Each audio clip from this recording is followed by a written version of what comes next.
Hi hello ಸ್ನೇಹಿತರೆ, welcome back to my channel. Varahi ದೇವಿಯ ಸ್ಮರಣೆ ಮಾಡ್ತಾ ವಿಡಿಯೋ ಶುರು ಮಾಡ್ತಾ ಇದ್ದೀನಿ. ಮಾರ್ಚ್ 19ನೇ ತಾರೀಕು ಬುಧವಾರ ಪಂಚಮಿ ಇದೆ. ಹಾಗಾಗಿ ಪಂಚಮಿ ದಿನ ವಾರಾಹಿ ದೇವಿಯನ್ನು ನೆನೆದು ನಾವು ಈ ರೀತಿಯಾಗಿ ಪಂಚ ದೀಪ ಆರಾಧನೆಯನ್ನು ಮಾಡೋದು. ದೀಪದಲ್ಲಿ ಯಾವ ವಸ್ತುವನ್ನು ಹಾಕಬೇಕು, ಹಾಗೆಯೇ ನಂತರ ಯಾವ ಮಂತ್ರವನ್ನು ನೀವು 21 ಸಾರಿ ಹೇಳಬೇಕು. ಹೇಳಿದ ತಕ್ಷಣ ನಿಮ್ಮ ಎಂತಹ ಕೋರಿಕೆ ಇದ್ದರೂ ಕೂಡ ನೆರವೇರುತ್ತೆ ಅಂತಲೇ ಹೇಳ್ಬೋದು. ಹಾಗಾಗಿ ಆ ಮಂತ್ರ ಯಾವುದು ಅಂತಲೂ ತಿಳಿಸ್ಕೊಡ್ತಾ ಇದ್ದೀನಿ.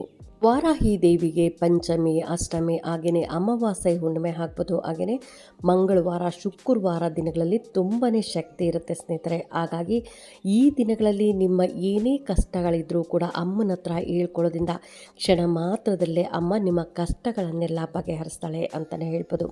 ಹಾಗಾಗಿ ಪಂಚಮಿ ನಮಗೆ 19ನೇ ತಾರೀಕು ಬುಧವಾರ ಬಂದಿದೆ. ಹಾಗಾಗಿ ಬ್ರಾಹ್ಮಿ ಮುಹೂರ್ತದಲ್ಲಾದರೂ ನೀವು ಪೂಜೆಯನ್ನು ಮಾಡ್ಕೊಬೋದು. ಅಕಸ್ಮಾತ್ ಬ್ರಾಹ್ಮಿ ಮುಹೂರ್ತದಲ್ಲಿ ಪೂಜೆ ಮಾಡ್ಕೊಳ್ಳೋಕ್ಕಾಗಲ್ಲ ಅನ್ನೋರು ಸಂಜೆ ನೀವು 6:30 ನಂತರ ಕೂಡ ಪೂಜೆ ಮಾಡ್ಕೊಬೋದು. ನೀವು ಬ್ರಾಹ್ಮಿ ಮುಹೂರ್ತದಲ್ಲಿ ಯಾರೆಲ್ಲ ಪೂಜೆ ಮಾಡ್ತೀನಿ ಅನ್ನೋರು 4 ಗಂಟೆಯಿಂದ 5:30 ಒಳಗಡೆ ಪೂಜೆ ಮಾಡ್ಕೊಬೇಕಾಗತ್ತೆ. ಇನ್ನು ಸಂಜೆ ಯಾವ ಟೈಮಲ್ಲಿ ಪೂಜೆ ಮಾಡ್ಕೊಬೇಕು ಅನ್ನೋರಾದರೆ 6:30 ನಂತರ ನೀವು ರಾತ್ರಿ 10 ಗಂಟೆ 11 ಗಂಟೆ ತನಕನೂ ನೀವು ಪೂಜೆಯನ್ನು ಮಾಡ್ಕೊಬೋದು. ಹಾಗಾಗಿ ಯಾವ ರೀತಿಯಾಗಿ ಪೂಜೆ ಮಾಡ್ಕೊಬೇಕು, ಯಾವ ಮಂತ್ರವನ್ನು ಹೇಳ್ಬೇಕು ಅಂತಲೂ ತಿಳಿಸ್ಕೊಡ್ತಾ ಇದ್ದೀನಿ. ನಿಮಗೆ ಏನೇ ಕಷ್ಟ ಇದ್ದರೂ ಅಮ್ಮನನ್ನು ಬೇಡ್ಕೊಳ್ಳೋದ್ರಿಂದ, ಅಮ್ಮನ ಆರಾಧನೆ ಮಾಡೋದ್ರಿಂದ ನಿಮಗೆ ಎಲ್ಲ ಕಷ್ಟಗಳು ಬಗೆಹರಿಯುತ್ತೆ.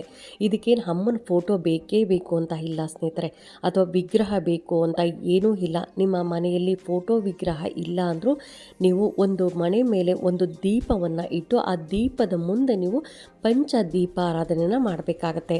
ಈ ರೀತಿಯಾಗಿ ಒಂದು ಮಣೆ ತೊಗೊಳ್ಳಿ. ಮಣೆಯೆಲ್ಲ ನೀವು ರೆಡಿ ಮಾಡಿಕೊಂಡು ಅದಕ್ಕೆ ಸ್ವಲ್ಪ ಅರಿಶಿಣವನ್ನು ಹಚ್ಕೊಂಡು ಅದರ ಮೇಲೆ ನೀವು ರಂಗೋಲಿಯನ್ನು ಹಾಕಬೇಕಾಗತ್ತೆ. ರಂಗೋಲಿಯನ್ನು ಹಾಕಿ ಅದರ ಮೇಲೆ ಗ್ರೀನ್ ಬಟ್ಟೆಯನ್ನು ಹಾಕಿ ಅದರ ಮೇಲೆ ನೀವು ಫೋಟೋ ಇತ್ತು ಅಂದರೆ ಫೋಟೋವನ್ನು ಪ್ರತಿಷ್ಠಾಪನೆ ಮಾಡ್ಬೋದು. ಅಕಸ್ಮಾತ್ ಫೋಟೋ ವಿಗ್ರಹ ಇಲ್ಲ ಅಂದರೆ ಒಂದು ಕಾಮಾಕ್ಷಿ ದೀಪ ಆಗಲಿ ಅಥವಾ ಮಾಮೂಲಿ ನೀವು ಯಾವ ದೀಪವನ್ನು ಹಚ್ತೀರಾ ದೇವ್ರ ಮನೇಲಿ ಅದೇ ದೀಪವನ್ನು ಇಟ್ಟು ನಂತರ ಅದರ ಮುಂದೆ ನೀವು ಪಂಚ ದೀಪ ಆರಾಧನೆಯನ್ನು ಮಾಡಬೇಕಾಗತ್ತೆ. ಅಂದರೆ 5 ದೀಪಗಳನ್ನು ಪಂಚಮಿ ದಿನ ನಾವು ಪಂಚ ದೀಪ ಆರಾಧನೆಯನ್ನು ಮಾಡಬೇಕಾಗತ್ತೆ. ಅಂದರೆ ನೀವು ಇದಕ್ಕೆ ಆದಷ್ಟು ಮಣ್ಣಿನ ದೀಪವನ್ನು ತೊಗೊಂಡ್ರೆ ತುಂಬಾ ಒಳ್ಳೆಯದು. ಈಗ ತಾಮ್ರದ್ದು, ಹಿತ್ತಾಳೆ ಅಥವಾ ಬೆಳ್ಳಿಯ ದೀಪಗಳು ಇದ್ದರೆ ಅದರಲ್ಲೂ ಮಾಡ್ಬೋದು. ಆದರೆ ಎಲ್ಲದಕ್ಕಿಂತ ಶ್ರೇಷ್ಠ ಅನ್ನೋದಾದರೆ ನಿಮಗೆ ಮಣ್ಣಿನ ದೀಪಗಳು ತುಂಬಾ ಶ್ರೇಷ್ಠ. ತುಂಬ ದೊಡ್ಡ ದೊಡ್ಡ ದೀಪಗಳು ಬೇಕು ಅಂತಿಲ್ಲ ಸ್ನೇಹಿತರೆ. ಈ ರೀತಿಯಾಗಿ ಸಣ್ಣ ಸಣ್ಣ ದೀಪಗಳನ್ನು ನೀವು ತೊಗೊಂಡ್ರೆ ನಿಮಗೆ ಯಾವುದೇ ಒಂದು ಪೂಜೆಯನ್ನು ಮಾಡ್ಕೊಳ್ಳೋದಕ್ಕೂ ಕೂಡ ಸರಿಯಾಗುತ್ತೆ. ಹಾಗಾಗಿ ನೀವು ಒಂದು ಸ್ವಲ್ಪ ದೀಪಗಳನ್ನು, ಒಂದು 5 ದೀಪ ಅಥವಾ ಒಂದು 10 ದೀಪಗಳನ್ನು, ಈ ಥರದ್ದು ಚಿಕ್ಕದಾಗಿರುವಂಥ ದೀಪಗಳನ್ನು ತೊಗೊಂಬಂದು ಇಟ್ಕೊಂಡ್ರೆ ನೀವು ಪಂಚಮಿ ದಿನಗಳಲ್ಲಿ, ಆದಷ್ಟು ಪಂಚಮಿ ದಿನಗಳಲ್ಲಿ ನಾವು ಈ ರೀತಿಯಾಗಿ ದೀಪಾರಾಧನೆಯನ್ನು ಮಾಡಬೇಕಾಗತ್ತೆ. ಅಂದರೆ ಪಂಚ ದೀಪಾರಾಧನೆಯನ್ನು ಮಾಡಿದ್ರೆ ತುಂಬಾ ಒಳ್ಳೆಯದಾಗತ್ತೆ.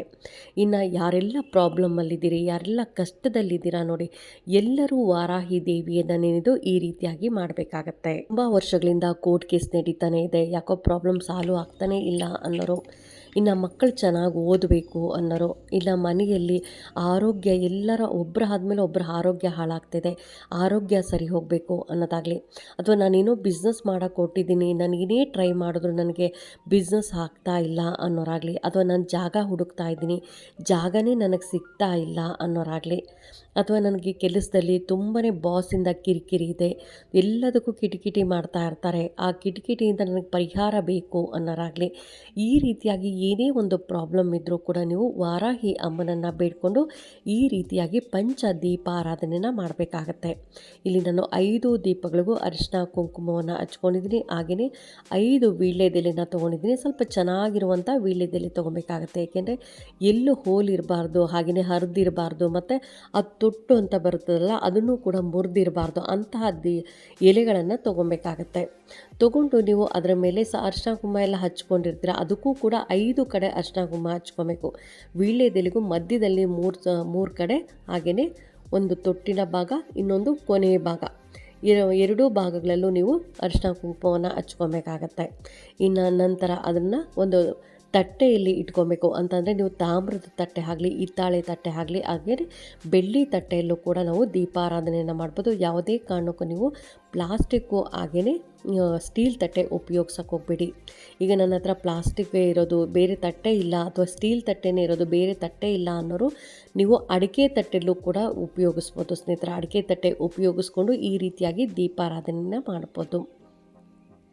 ಆದಷ್ಟು ದೀಪಕ್ಕೆ ತುಪ್ಪವನ್ನೇ ಹಾಕಿ, ಯಾವುದೇ ಕಾರಣಕ್ಕೂ ನೀವು ಎಣ್ಣೆಯನ್ನು ಉಪಯೋಗ್ಸಕ್ಕೆ ಹೋಗ್ಬೇಡಿ. ಏಕೆಂದರೆ ವಿಶೇಷ ದೀಪಾರಾಧನೆಯನ್ನು ಮಾಡಬೇಕಂದ್ರೆ, ನಮ್ಮ ಕಷ್ಟಗಳು ಬೇಗ ಪರಿಹಾರ ಆಗಬೇಕಂದ್ರೆ ಆದಷ್ಟು ನಾವು ತುಪ್ಪದಿಂದ ನಾವು ದೀಪಾರಾಧನೆಯನ್ನು ಮಾಡೋದ್ರಿಂದ ತಕ್ಷಣ ನಮ್ಮ ಕಷ್ಟಗಳೆಲ್ಲ ಬಗೆಹರಿಯುತ್ತೆ ಅಂತಲೇ ಹೇಳ್ಬೋದು ಸ್ನೇಹಿತರೆ. ಹಾಗಾಗಿ ಇಲ್ಲಿ ನಾನು ಪ್ರಸಾದವಾಗಿ ಹಣ್ಣನ್ನು ಇಟ್ಟಿದ್ದೀನಿ. ಆದಷ್ಟು ಪ್ರಸಾದವಾಗಿ ನೀವು ತರಕಾರಿಗಳನ್ನು ಇಡ್ಬೋದು, ಹಾಗೆಯೇ ಗೆಣಸು, ಕಡಲೆಕಾಯಿ ಎಲ್ಲವನ್ನು ಇಡ್ಬೋದು. ನಾನಿಲ್ಲಿ ನಲ್ಲಿಕಾಯಿ ಇಟ್ಟಿದ್ದೀನಿ, ಹಾಗೆಯೇ ಹಣ್ಣನ್ನು ಕೂಡ ಇಟ್ಟಿದ್ದೀನಿ. ಇನ್ನು ಅಮ್ಮನ ಫೋಟೋ ಹತ್ರ ಎರಡೂ ಕಡೆ ಇನ್ನೂ 2 ದೀಪಾರಾಧನೆಗಳ ಕೂಡ ಮಾಡಿಕೊಂಡು ಅದಕ್ಕೂ ಕೂಡ ಅರಿಶಿನ ಕುಂಕುಮ ಹಚ್ಕೊಂಡು ಹೂಗಳಿಂದ ಅಲಂಕಾರ ಮಾಡ್ಕೊಂಡಿದ್ದೀನಿ. ಇನ್ನು ನಾವು ದೀಪಾರಾಧನೆ ಮಾಡಬೇಕಂದ್ರೆ ಯಾವಾಗಲೂ ನಾವು ಡೈರೆಕ್ಟಾಗಿ ಮ್ಯಾಚ್ ಬಾಕ್ಸಿಂದ ದೀಪವನ್ನು ಹಚ್ಚಬಾರ್ದು. ಹಾಗಾಗಿ ಏಕಾರತಿಯಿಂದ ದೀಪವನ್ನು ಹಚ್ಚಬೇಕಾಗತ್ತೆ.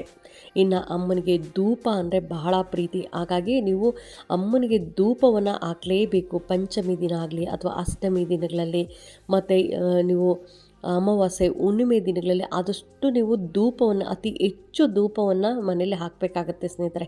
ಯಾವುದೇ ಕೆಟ್ಟ ಶಕ್ತಿ, ದುಷ್ಟ ಶಕ್ತಿಗಳು, ನೆಗೆಟಿವ್ ಎನರ್ಜಿ ಇದ್ದರೂ ಈ ಧೂಪದಿಂದ ಹೋಗುತ್ತೆ. ಹಾಗಾಗಿ ಧೂಪವನ್ನು ಹಾಕಬೇಕಂದ್ರೆ ಸ್ವಲ್ಪ ನೀವು ಅದರಲ್ಲಿ ಬಿಳಿ ಸಾಸಿವೆಯನ್ನು ಹಾಕೋದಾಗಲಿ ಅಥವಾ ಇಂಗನ್ನು ಹಾಕೋದು, ಪಲಾವ್ ಎಲೆಯನ್ನು ಹಾಕೋದು, ಈ ರೀತಿಯಾಗಿ ಮಾಡೋದ್ರಿಂದ ನಿಮ್ಮ ಮನೆಯಲ್ಲಿ ಎಂತಹ ಕೆಟ್ಟ ಶಕ್ತಿಗಳಿದ್ರೂ ಕೂಡ ಹೊರಗಡೆ ಹೋಗುತ್ತೆ ಅಂತಲೇ ಹೇಳ್ಬೋದು.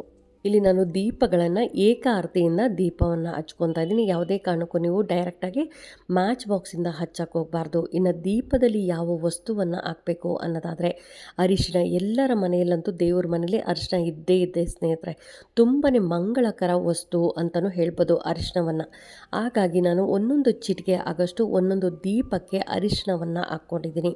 ಆದಷ್ಟು ನೀವು ತುಪ್ಪದ ದೀಪವನ್ನು ಹಚ್ಚಿ, ದೀಪದಲ್ಲಿ ಒಂದೊಂದು ದೀಪಕ್ಕೆ 2 ಬತ್ತಿಯನ್ನು ಹಾಕಿ, ನಂತರ ಆ ದೀಪದಲ್ಲಿ ಒಂದೊಂದು ಚಿಟಿಕೆ ಆಗಷ್ಟು ಅರಿಶಿನವನ್ನು ಹಾಕಬೇಕಾಗತ್ತೆ. ಅರಿಶಿನವನ್ನು ಹಾಕಿ ದೀಪವನ್ನು ಬೆಳಗಬೇಕಾಗತ್ತೆ. ವಾರಾಹಿ ಅಮ್ಮ ನನ್ನ ಕಷ್ಟಗಳನ್ನೆಲ್ಲ ಬಗೆಹರಿಸಮ್ಮ ಅಂತ ನೀವು ನಿಮ್ಮ ಏನು ಪ್ರಾಬ್ಲಮ್ಸ್ ಇರುತ್ತೆ, ಏನು ಕಷ್ಟಗಳಿರುತ್ತೆ ನೋಡಿ, ಅದನ್ನೆಲ್ಲವನ್ನು ಹೇಳ್ಕೊಂಡು ನೀವು ದೀಪಗಳನ್ನು ಬೆಳಗಬೇಕಾಗತ್ತೆ. ಇನ್ನು ಇದು ರಾತ್ರಿ ಪೂರ್ತಿಯಾಗಿ ದೇವ್ರ ಮನೇಲೆ ಇಲ್ಲಿ ಬೆಳಗ್ಗೆ ತೆಗೆದು ಅದನ್ನು ಬತ್ತಿ ಆಗಿನೇ ಹೂಗಳು ಮತ್ತು ಎಲೆಯನ್ನು ಯಾರು ತುಳಿದೇ ಇರುವಂಥ ಜಾಗದಲ್ಲಿ ಹಾಕಬೇಕಾಗತ್ತೆ. ಇನ್ನು ನಾವು ಯಾವ ಮಂತ್ರವನ್ನು ಹೇಳ್ಬೇಕು ಅಂತಲೂ ತಿಳಿಸ್ಕೊಡ್ತಾ ಇದ್ದೀನಿ. ಏಕೆಂದರೆ ಅಮ್ಮನಿಗೆ ಪೂಜೆ ಮಾಡೋ ಸಮಯದಲ್ಲಿ, ಪಂಚ ದೀಪಾರಾಧನೆ ಮಾಡೋ ಸಮಯದಲ್ಲಿ ಈ ಮಂತ್ರವನ್ನು ಹೇಳ್ಕೊಂಡ್ರೆ ತುಂಬಾ ಒಳ್ಳೆಯದಾಗುತ್ತೆ. ತಕ್ಷಣ ಅಮ್ಮ ನಿಮ್ಮ ಕಷ್ಟಗಳನ್ನೆಲ್ಲ ಬಗೆಹರಿಸ್ತಾಳೆ ಅಂತಲೇ ಹೇಳ್ಬೋದು. ಹಾಗಾಗಿ ಮಂತ್ರ ಯಾವುದು ಅಂತಲೂ ತಿಳಿಸ್ಕೊಡ್ತಾ ಇದ್ದೀನಿ. ಪೂಜೆ ಆದ ನಂತರ ಈ ಮಂತ್ರವನ್ನು ಅಲ್ಲೇ ದೇವ್ರ ಮನೆಯಲ್ಲೇ ಕೂತ್ಕೊಂಡು ನೀವು 21 ಸಾರಿ ಹೇಳ್ಬೇಕಾಗತ್ತೆ. ಮೊದಲು ವಾರಾಹಿ ದೇವಿಯನ್ನು ನೆನೆದು ನಿಮ್ಮ ಕಷ್ಟಗಳನ್ನು ಹೇಳ್ಕೊಂಡು ನಂತರ ಈ ಮಂತ್ರವನ್ನು ಹೇಳ್ಬೇಕಾಗತ್ತೆ. ಮಂತ್ರನೂ ಕೂಡ ಸ್ಕ್ರೀನ್ ಮೇಲೆ ಬರ್ತಾ ಇದೆ ನೋಡಿ. ಓಂ ಐಂ ರೀಂ ಶ್ರೀ ಶ್ರೀ ಜಗಜ್ಜನನೇ ನಮಃ. ಓಂ ಐಂ ರೀಂ ಶ್ರೀ ಶ್ರೀ ಜಗಜ್ಜನನೇ ನಮಃ. ಓಂ ಐಂ ರೀಂ ಶ್ರೀ ಶ್ರೀ ಜಗಜ್ಜನನೇ ನಮಃ. ಈ ಮಂತ್ರವನ್ನು ನೀವು 21 ಸಾರಿ ದೇವ್ರ ಮನೆಯಲ್ಲೇ ಕೂತ್ಕೊಂಡು, ಯಾವ ಜಾಗದಲ್ಲಿ ಪೂಜೆ ಮಾಡಿರ್ತೀರ ನೋಡಿ ಅಲ್ಲೇ ಕೂತ್ಕೊಂಡು ಈ ಮಂತ್ರವನ್ನು ಹೇಳ್ಬೇಕಾಗತ್ತೆ. ಅಕಸ್ಮಾತ್ ನಾನು ಹೊರಗಡೆ ಇದ್ದೀನಿ, ಈಗ ದೇವ್ರ ಮನೆ ಇಲ್ಲ ಅಥವಾ ದೇವ್ರ ಮನೇಲಿ ಹೇಳೋಕ್ಕಾಗ್ತಿಲ್ಲ, ಪೂಜೆ ಮಾಡೋಕ್ಕಾಗ್ತಾಯಿಲ್ಲ ಅನ್ನೋರು ನೀವೇ ಒಂದು ಪ್ರಶಾಂತವಾದ ಜಾಗದಲ್ಲಿ ಕೂತ್ಕೊಂಡು ಒಂದು ಚಾಪೆ ಅಥವಾ ಮಣೆ ಹಾಕ್ಕೊಂಡು ಕೂತ್ಕೊಂಡು ಅಲ್ಲೇ ಕೂತ್ಕೊಂಡು ಅಮ್ಮನನ್ನು ಧ್ಯಾನ ಮಾಡ್ತಾ, ಅಮ್ಮನನ್ನು ಮನಸ್ಸಲ್ಲಿ ಸ್ಮರಣೆ ಮಾಡ್ತಾ, ಅಮ್ಮ ನನ್ನ ಕಷ್ಟಗಳನ್ನೆಲ್ಲ ಬಗೆಹರಿಸಮ್ಮ ಅಂತ ನೀವು ಮಂತ್ರವನ್ನು ಕೂಡ ಹೇಳ್ಬೋದು ಸ್ನೇಹಿತರೆ. ದೀಪ ಹಚ್ಚೋಕ್ಕಾಗಲಿಲ್ಲ ಅಥವಾ ನನಗೆ ಮನೇಲಿಲ್ಲ, ನಾನು ಹೊರಗಡೆ ಇದ್ದೀನಿ ಅನ್ನೋರು ನೀವು ಯಾವ ಜಾಗದಲ್ಲಿ ಇದ್ದೀರಾ ಅದೇ ಜಾಗದಲ್ಲೇ ಅಮ್ಮನ ಮಂತ್ರವನ್ನು ಹೇಳ್ಕೊಳ್ಳಿ. ಅಕಸ್ಮಾತ್ ನಾನು ಮನೇಲೇ ಇದ್ದೀನಿ, ನಾನು ದೀಪ ಹಚ್ಚಿ ಹೇಳ್ತೀನಿ ಅನ್ನೋರು ಕೂಡ ನೀವು ಈ ದಿನ ಅಂತಂದರೆ ನೀವು ಈಗ ಬುಧವಾರದ ದಿನ ನಮಗೆ ಪಂಚಮಿ ಬಂದಿರೋದ್ರಿಂದ ವಾರಾಹಿ ದೇವಿಗೆ ತುಂಬಾ ವಿಶೇಷ ದಿನ. ಹಾಗಾಗಿ ಪಂಚ ದೀಪಾರಾಧನೆಯನ್ನು ಮಾಡ್ತಾ ನಿಮ್ಮ ಕಷ್ಟಗಳನ್ನೆಲ್ಲ ಹೇಳ್ಕೊತ ನೀವು ದೀಪಾರಾಧನೆಯನ್ನು ಮಾಡಬೇಕಾಗತ್ತೆ. ಇನ್ನು ರಾತ್ರಿ ಪೂರ್ತಿಯಾಗಿ ದೇವರ ಮನೆಯಲ್ಲೇ ಇರಲಿ. ಅಂದರೆ ದೀಪ ಹಚ್ಚಿರ್ತಿರಲ್ಲ, ರಾತ್ರಿ ಪೂರ್ತಿ ದೇವ್ರ ಮನೆಯಲ್ಲೇ ಬಿಟ್ಬಿಡಿ. ಬೆಳಗ್ಗೆ ಎದ್ದು ಸ್ನಾನ ಆದ ನಂತರ ನೀವು ಏನು ವೀಳ್ಯದೆಲೆ ಇರುತ್ತಲ್ಲ, ವೀಳ್ಯದೆಲೆ ಹಾಕ್ಬೋದು, ಅಕ್ಷತೆ, ಹೂಗಳು, ಹಾಗೆಯೇ ಬತ್ತಿ ಇದನ್ನೆಲ್ಲ ತೊಗೊಂಡೋಗಿ ನೀವು ಯಾರು ತುಳಿದೇ ಇರುವಂಥ ಜಾಗದಲ್ಲಿ, ಅಂದರೆ ಯಾವುದಾದ್ರೂ ಗಿಡಗಳಲ್ಲಿ ಹಾಕ್ಬೋದು, ಅಥವಾ ನೀವು ಪಾಟಲ್ಲಿ ನಾವು ಗಿಡ ಹಾಕ್ಕೊಂಡಿದ್ದೀನಿ ಅಂದರೆ ಪಾಟಲ್ಲೂ ಕೂಡ ಈ ಹೂವು ಮತ್ತು ಎಲೆಗಳನ್ನೆಲ್ಲ ಹಾಕ್ಬೋದು ಸ್ನೇಹಿತರೆ. ಇನ್ನು ದೀಪಗಳನ್ನು ತೊಳ್ಕೊಂಡು ನೆಕ್ಸ್ಟು ಉಪಯೋಗಿಸ್ಬೋದು. ಒಂದೇ ಸರಿಗೆ ಮತ್ತು ಹೊಸ ದೀಪಗಳನ್ನು ತರಬೇಕು ಮತ್ತು ದೀಪಗಳನ್ನು ಯೂಸ್ ಮಾಡಬಾರ್ದಾ ಅನ್ನೋದು ಆ ಥರ ಏನೂ ಇಲ್ಲ. ದೀಪಗಳನ್ನು ತೊಳ್ಕೊಂಡು ನಂತರ ನೀವು ಇನ್ನೊಂದು ಯಾವುದಾದ್ರೂ ಪೂಜೆ ದಿನ ನೀವು ದೀಪಗಳನ್ನು ಉಪಯೋಗಿಸ್ಬೋದು, ಅಥವಾ ಪಂಚಮಿ ದಿನಗಳಲ್ಲೂ ನೀವು ಈ ರೀತಿಯಾಗಿ ಪಂಚ ದೀಪಾರಾಧನೆಯನ್ನು ಕೂಡ ಮಾಡ್ಬೋದು. ಹಾಗಾಗಿ ಎಲ್ಲರೂ ಮಾಡ್ಕೊಳ್ಳಿ, ಎಲ್ಲರ ಕಷ್ಟಗಳನ್ನು ಅಮ್ಮ ಬಗೆಹರಿಸ್ತಾಳೆ. ಮೊದಲು ನಾವು ಭಕ್ತಿ, ಶ್ರದ್ಧೆ, ನಂಬಿಕೆಯಿಂದ ಅಮ್ಮನನ್ನು ಬೇಡ್ಕೊಬೇಕಾಗತ್ತೆ. ನಾವು ಏನು ಬೇಡಿಕೊಂಡ್ರೆ ತಕ್ಷಣ ನಮಗೆ ವರವನ್ನು ಕೊಟ್ಟು ನಮ್ಮನ್ನು ಕಾಪಾಡುವಂಥದ್ದು ವಾರಾಹಿ ಅಮ್ಮ. ಅದಕ್ಕೋಸ್ಕರ ವಾರಾಹಿ ಅಮ್ಮನನ್ನು ನೀವು ಈ ರೀತಿಯಾಗಿ ಬೇಡ್ಕೊಳ್ಳಿ. ಎಲ್ಲರಿಗೂ ಒಳ್ಳೆಯದಾಗಲಿ. ನಾನು ಕೂಡ ಅಮ್ಮನ ಹತ್ರ ಬೇಡ್ಕೊತೀನಿ, ಎಲ್ಲರ ಕಷ್ಟಗಳನ್ನು ಬಗೆಹರಿಸಮ್ಮ ಅಂತ ಕೇಳ್ಕೊತ ಈ ವಿಡಿಯೋ ಹೇಗನ್ನಿಸ್ತು ಅಂತ ಕಾಮೆಂಟ್ ಸೆಕ್ಷನಲ್ಲಿ ಕಾಮೆಂಟ್ ಮಾಡಿ, ಲೈಕ್ ಮಾಡಿ, ಶೇರ್ ಮಾಡಿ. ಇನ್ನೂ ನನ್ನ ಚಾನಲ್ಗೆ ಯಾರೆಲ್ಲ ಸಬ್ಸ್ಕ್ರೈಬ್ ಮಾಡದೆ ಹಾಗೆ ನೋಡ್ತಾ ಇದ್ದರೆ ಎಲ್ಲರೂ ಸಬ್ಸ್ಕ್ರೈಬ್ ಮಾಡ್ಕೊಳ್ಳಿ. ಪಕ್ಕದಲ್ಲಿರುವಂಥ ಬೆಲ್ ಐಕನ್ ಪ್ರೆಸ್ ಮಾಡೋದ್ರಿಂದ ನಾನು ಹಾಕೋ ವಿಡಿಯೋಗಳೆಲ್ಲ ಬೇಗ ಬಂದು ತಲುಪುತ್ತೆ.